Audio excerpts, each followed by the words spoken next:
well myself, thank you for asking. I'm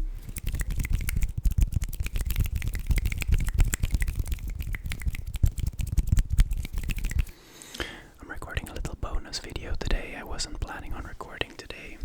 Actually, I'm not even doing this for the triggers. I need to adjust it. I'm not not happy with it. Okay, there we go. That's good.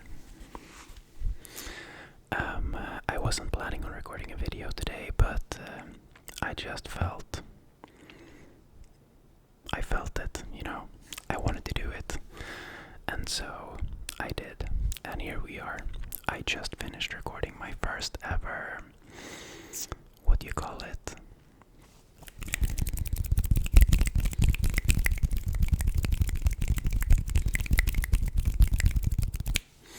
A roleplay video. Roleplay. And I don't know if I did any good. You guys are gonna have to be the judge. But I thought it was really fun. A lot more fun than I expected it to be.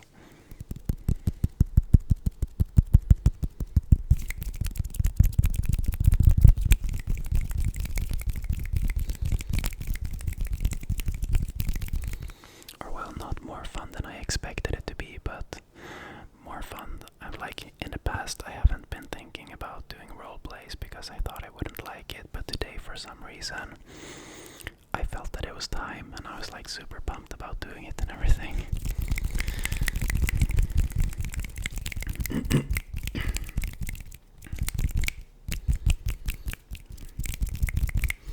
I hope you guys are doing good.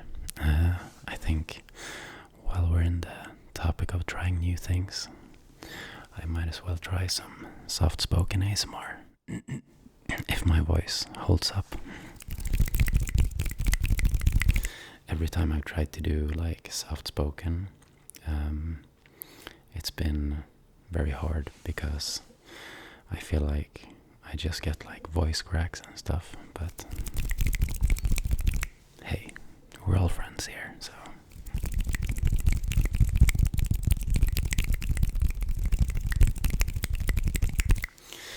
Anyways, this video is just gonna be me sitting here talking about random stuff, and I did bring soft spoken is really hard. I only brought one item to this video.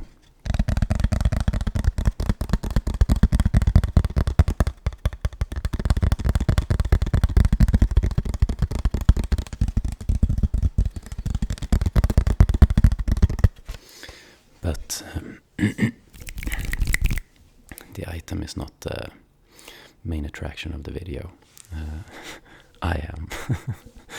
I'm just kidding. I just wanted to sit down and talk with you guys. That's what I wanted to do. I feel like ever since I got back from London and everything, I haven't really made any rambling videos. So that's what I wanted to do today. And you know the drill, you've been here before, it's gonna be hand sounds. It's gonna be tapping, maybe some visual triggers. Okay. There we go. Yeah. Maybe some movements in front of the mic.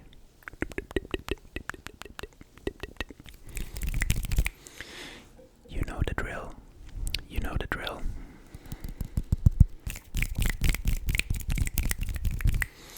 But anyways, what I wanted to start talking about is the fact that ever since the new year, I've really felt so good. So good. I don't know what it is. It's like I have butterflies in my stomach or something. But I just feel, this sounds such like a cliche, but I just feel that everything is possible. Everything and anything is possible. I don't know why, but I've just been super motivated about my ASMR channel. about my filmmaking channel, where I want to start posting more like vlogs and stuff. And I've like done more work with my personal projects than I did, like all of the past 2 years.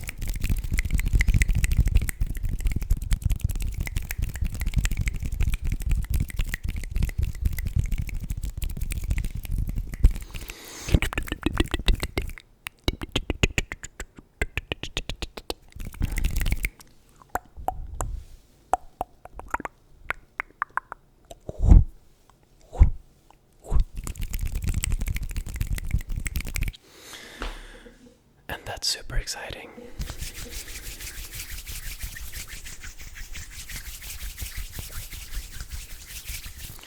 I think I've talked about it before. I'm one of those people who really enjoy New Year's. Whenever I want to do something, like get a new routine or something, I have to do it on the first of a month or the first of a week. Or, I can't just start on a Wednesday night.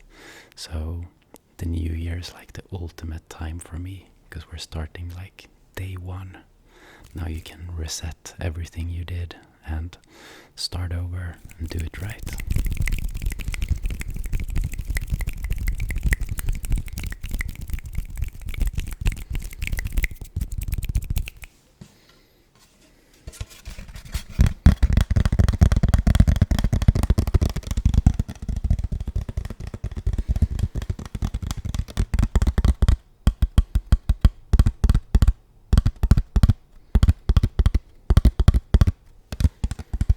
Let me know what you think about this tapping item.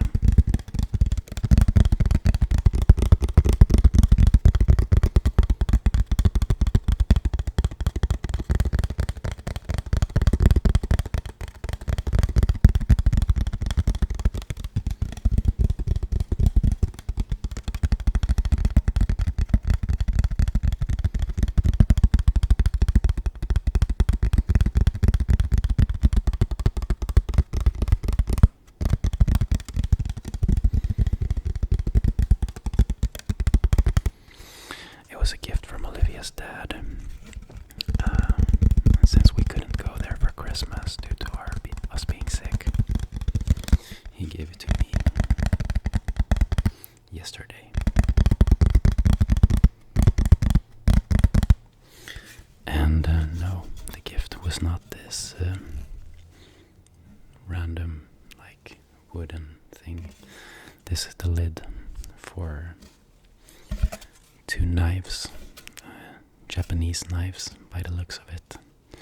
And I didn't think I had to explain it because I showed this item in my apartment tour video, but I realized that that's scheduled for tomorrow. So you're gonna be seeing this video first.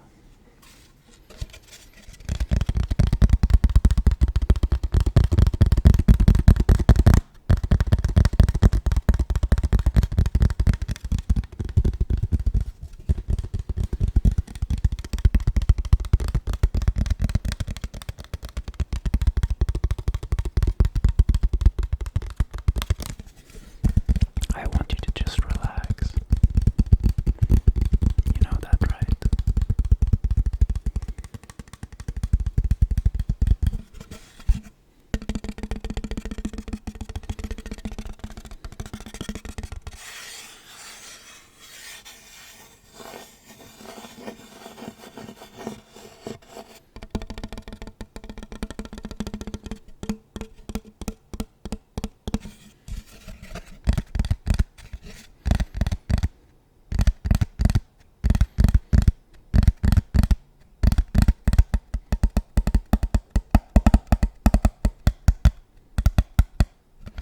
I have to try that again. Do you know the melody?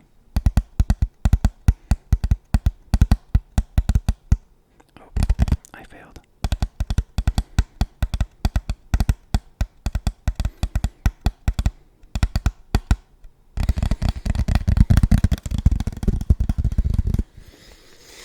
But yeah, I've been feeling really good this year so far, and I hope it stays that way.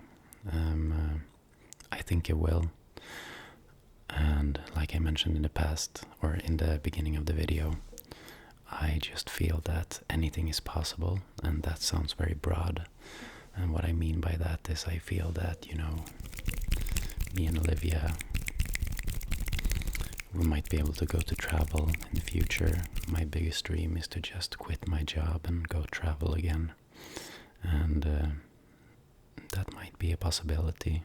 I just feel it, And before I've just thought that that's not going to be possible because we're going to have to buy a house and get kids and stuff. But I don't know why, but I just realized that, I'm 29. I'm not 50, so I still have a lot of time. I think you know what I mean. You start thinking that you're gonna have to. Sorry for the interruption, guys. Olivia called me and told me something random. It wasn't important. She just told me that, okay, I'm not coming home now. And I was like, okay. But I already knew that she was gonna go somewhere and then go to the gym, so I don't know why she had to say that again.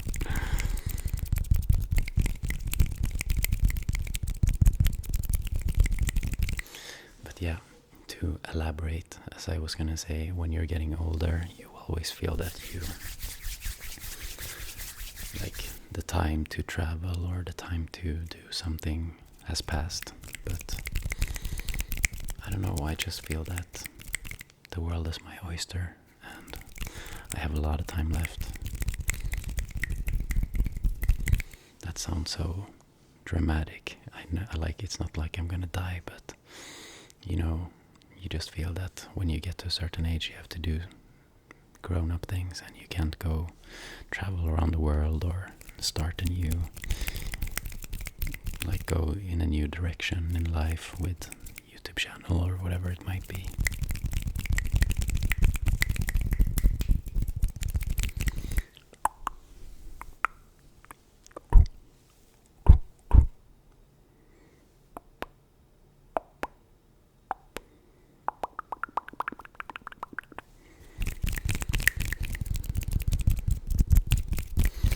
So one thing that I'm super excited about is to start uploading some kind of vlogs on my other channel. And I haven't started yet because I don't know what it's gonna be. I don't know the concept fully yet because, I don't know. It's I've been doing a lot of filmmaking stuff before. And I want to keep that same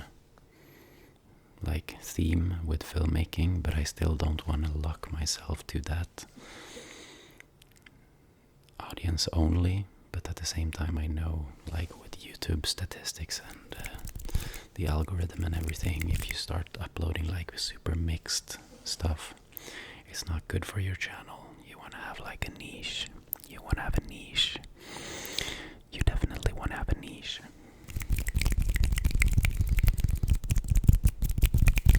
Just for the sake of rambling, I can explain how it works. I saw a video last night. I kinda knew it before as well, but he explained it really well. And the way that it works is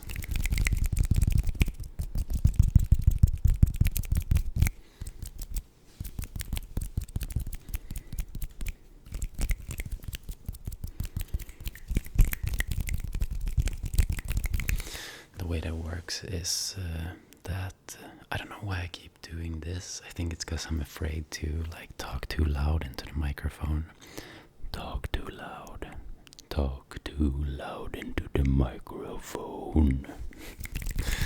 I don't know why I get such a deep voice just because I'm doing soft spoken. But anyways, the thing I was gonna explain is that when you have a YouTube channel, you start uploading videos and YouTube is gonna try to place you in a box, and there are thousands of different boxes, and these boxes, they represent all the different genres of videos on YouTube. This is kind of a simplified explanation, but once YouTube knows what box you're in, that's the audience that they're gonna push the videos towards. So if I have a filmmaking channel and I make filmmaking videos, YouTube obviously thinks that I'm a filmmaker channel, because it makes sense, right? Since I'm uploading filmmaking videos. But then if I all of a sudden post a vlog about going to the gym and cooking and I don't know, drinking wine with Olivia, YouTube is still gonna push that video to my filmmaking audience and lots of other filmmakers or like people that qualify in that genre that is interested in that kind of stuff. And obviously that's not going to be too good. They're going to be like, what is this? And they're not going to click the video. And if they don't click the video, YouTube sees that they don't click the video, and then YouTube is going to stop showing it, and it's going to start looking in all of the other boxes. So it might look in like a gardening box, and because you know, when the video doesn't work with my normal audience, YouTube gets kind of confused, you know. So it might put it in a gardening box or in maybe a gaming box, and obviously none of these people are going to click on the video. And that is my super long explanation of how YouTube algorithm works and why I'm confused about what I want to do on my second channel. Sorry guys.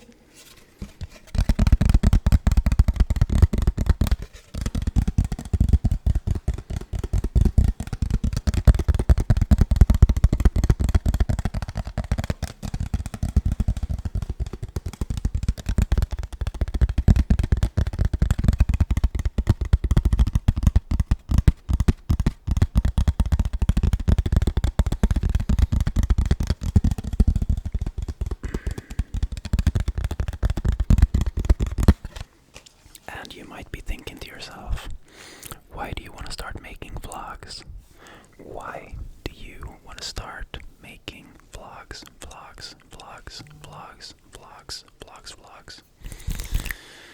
And the reason is I just always enjoyed like sharing stuff.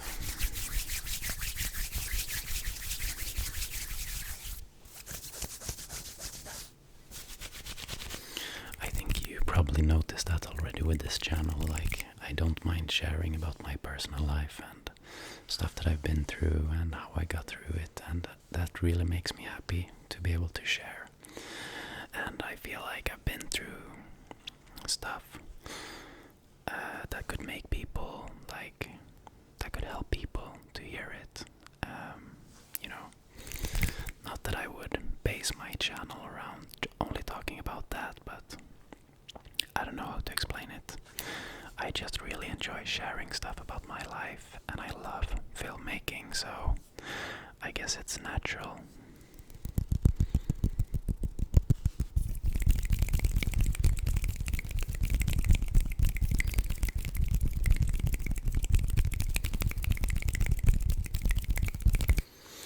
And in terms of this YouTube channel, the ASMR channel, I don't know, I just love it so much. I've been so happy about it this new year, and I see so many possibilities for the future. And I'm not talking about like starting to do crazy videos or something. I'm gonna keep going at in my pace and doing the videos that I like. But I mean more like I just want to keep doing this a lot, you know, and keep growing the channel. And yeah, I think I've like up until this point I've thought about YouTube as or the ASMR channel as just like a little hobby on the side. But the more and more I thought about it, I realized that it would like definitely be one of my biggest dreams to be able to grow this channel to a point where I could like sustain myself off the channel. And I know that's like light years away, but you know, a man got a dream. you know.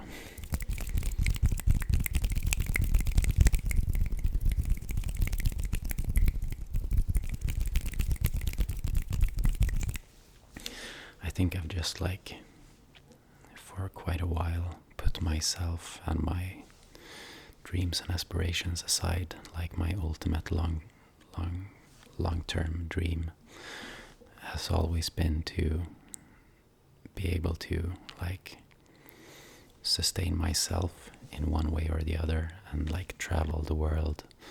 And I mean that I think a lot of people wants to do that, but yeah, that's my dream. So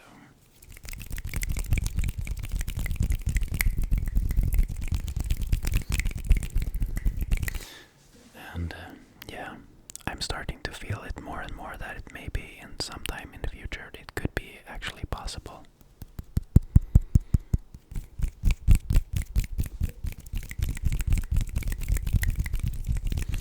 One thing that's really fun as well is that Olivia has actually started talking about maybe doing some kind of social media thing as well. The look you just saw me do, like that move, that's me when I realize I don't have my snooze on me. It's always the same, checking the pockets, and then it's like, god damn. But yeah, Olivia has been starting about doing like, she wants to do some kind of social media stuff. Right now she's working, a lot of you people already know this, but she's working as a like training instructor. She owns her own gym together with a friend, and she's always wanted to like help people that feel insecure about training. That's like her niche within the thing. She doesn't want to be, you know, like the big booty Instagrammer. She wants to like make people that are uncomfortable feel comfortable.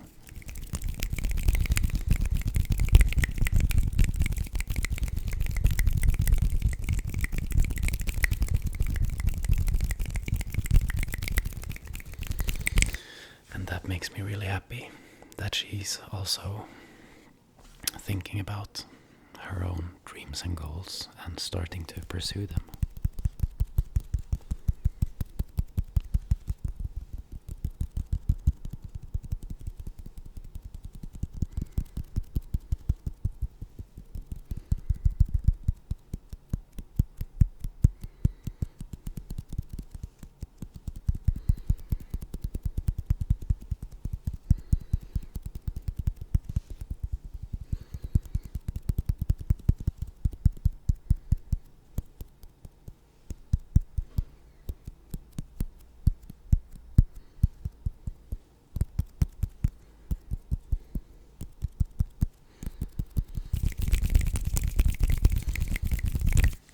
And I don't know why I feel like this became like a sad vibe in the video, but I'm definitely not sad. I'm the happiest I've been in a very, very, very long time. And yeah, it just feels really good. And you know, after we were, I think for both me and Olivia, after we were sick for like Christmas and New Year's, we just got like a wake-up call that we have to start chilling out, you know, like Olivia has always been a kind of person that she hates having too much stuff planned, but at the same time she has like FOMO, and I've always been that I want a lot of stuff planned. Like I could have Friday and Saturday, Sunday planned on a weekend, and or at least that's how I've been like in the past. But honestly, as like sad as it sounds, this year I just feel like I don't want to have a single plan on a single day, you know. I just want to be able to relax, focus on my projects, take my time, and, you know, just if I want to lie in bed all weekend, I want to be able to do that. So I think that's why I feel very happy this year as well, because I've just, I don't know, it's hard to talk about it, but because it all sounds so weird, but it was literally like the 1st of January, everything just like, it just clicked in my head, and it was like I felt so much more relaxed about everything in life. Everything just became so much more clear. And no, I haven't been doing drugs. I'm not high. You can see my eyes. I'm not high. I'm just a happy Swede.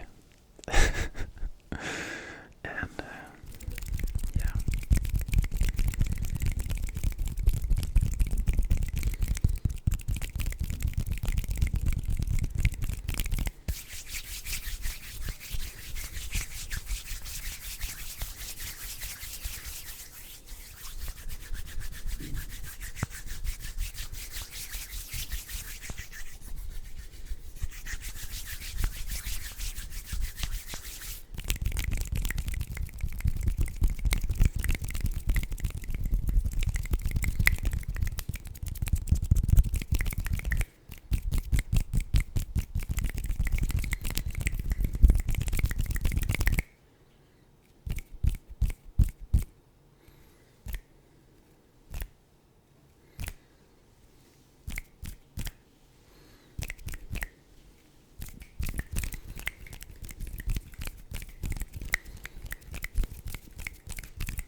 Last night I made fish stew, and it was so good.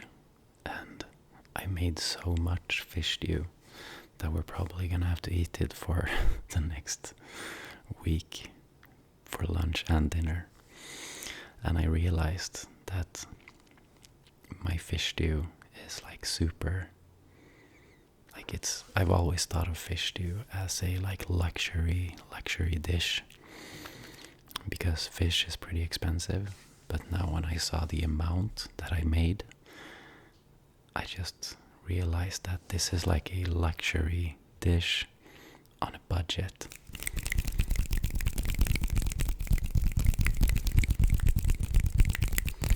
And it's super good with like saffron and shrimp and salmon and cod and a lot of potatoes. And if you want to make it even like bigger and more budget friendly, just add loads of more potatoes and let it soak in the stew. And yeah, it was really good. I actually ran out of memory card now. I'm just gonna swap out my memory card. I'm gonna swap out my memory card. Just look at my hand, look at my hand, look at my hand. We're back, we're back, we're back, we're back. And I was thinking about finishing up the video anyways. It became very random, and to make it even more random, I'm gonna give you the full recipe of my fish stew. I'm just so happy with it, so I want to share it with you guys. So what I did is, I'm gonna see if I can remember.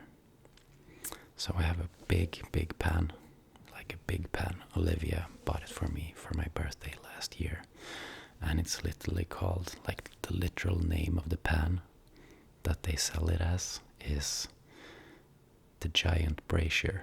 So it's a huge pan. And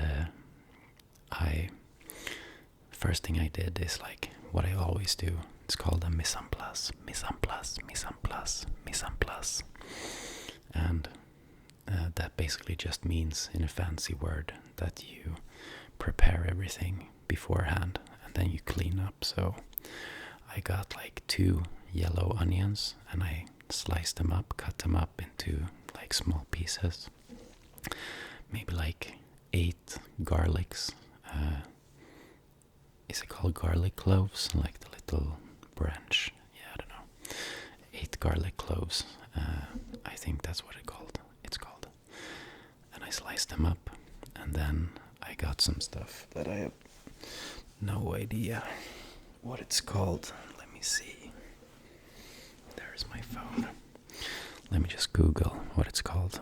But we have the yellow onion. And let's see. So we have the yellow onion. the garlic. We have celeriac. I've never heard that before.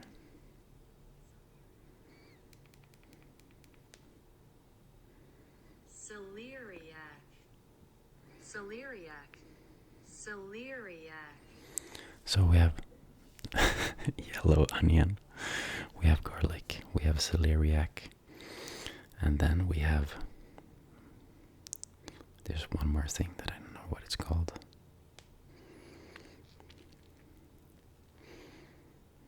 Parsnip. So we have yellow onion, garlic, celeriac, parsnip, and then one chili, and there's one more thing in the greens, I think. No, that's actually it. Those 5 ingredients. Sorry for taking so long. So we got yellow onions, garlic, celeriac, parsnip. Alright, there was one more. Carrot. And chili. So you make a mise en place with those ingredients, and then you put it in the pan and let it become soft with some oil. Just let it goose around there for a while. And meanwhile, you grab one pack, like maybe 400 grams of, or 300 grams of salmon, 300 grams of cod, as many shrimp as you want, or just skip the shrimp because it's expensive, and I don't think it, like Olivia really wants it, but I don't think it adds that much. It makes it a bit more luxurious, I guess. But you just cut those into like large cubes. Then you boil potatoes, like pre-boil them so they're ready. And then you cut them into large cubes as well. And I guess it's personal preference if you like large cubes or not. But after you've let the greens goose around, I don't know if that's a word, in the pan, you take tomato puree and put it in the pan, and I just freestyle with all the ingredients, like 100%. Tomato puree in the pan, and then you add tomato, like crushed tomatoes. Do you call it that? Krossade tomater, crushed tomatoes, yeah. And then you let it simmer for a while, and then you add saffron. I don't know what packet sizes you have in your country, but in Sweden I use 2 packets, but just use as much as you want. And then I add like full cream, like 5 deciliters. That's what I used yesterday. You could have a little bit more, you could have less. And then you add water. And I added some cayenne pepper as well and some salt. And when you've done that, you basically just let it simmer and wait until it tastes good. And when it tastes good, you just pour in all the fish, all the potatoes and the shrimp and whatever else you want to put in. And you don't have to worry about like the what's it called? You know, like inside the fish packet there might be some like water, like leftovers. Spad is what we call it in Swedish. Let's see while we're at it. Spad. Spade. I don't think that's correct. Anyways, you know, like the leftover juices from the fish and everything, and the shrimp, that can all go in as well for extra flavor. Right, I forgot one thing. You have to have like the fish stock. Yeah, fish stock as well. And then basically what you do, or what I did, is that I realized that, okay, this is very, very thick after I added the cream and stuff. So I just poured in some more water, let it boil for a while. You can just keep adding water or cream or whatever until you're happy with the results. And I thought I was going to be so much better at explaining this recipe. I successfully made it sound super complicated, but it's not. So just for the sake of it, I'm going to run through it one more time fast. So you grab yellow onion, you grab carrots, you grab garlic, you grab parsnip, celeriac chili, cut it into pieces, put it in the pan with some oil, let it become soft. Meanwhile, you cut up the cod, salmon, boil the potatoes, cut them into pieces as well. And then you add tomato puree, and then you add crushed tomatoes and full like cream, like with a high fat percentage. And then you add water, and then you add saffron, cayenne pepper, and salt, and just let it simmer, and fish stock, and let it simmer. And then when you're happy with the taste, you just pour in the fish and stuff, and you have a fish stew with like that you can eat for like 12 days.